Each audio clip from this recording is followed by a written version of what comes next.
స్వయాన ఒక ప్రజాప్రతినిధి ఫారెస్ట్ అధికారులని తన మనసులతో కొట్టించడము, వారిని దూషించడము అంటే ఎంత దుర్మార్గం.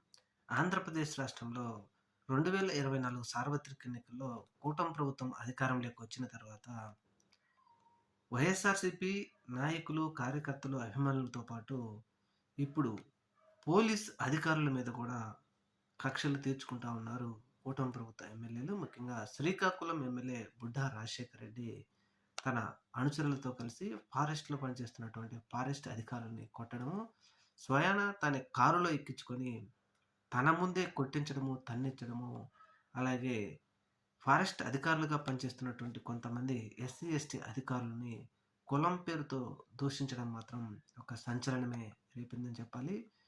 జూనియర్ ఫారెస్ట్ అసోసియేషన్ పోలీస్ అధికారులు ఈరోజు మీడియా మిత్రుల సమావేశం ఏర్పాటు చేసి ఖచ్చితంగా దీని మీద చర్యలు తీసుకోవాలంటూ డిమాండ్ చేశారు. ఏమైనా కూటమి ప్రభుత్వంలో మరొకసారి పోలీసులకు కూడా అనేక రకాలుగా ఇలాంటి చర్యలు, అవమానాలు జరుగుతూనే ఉన్నాయి.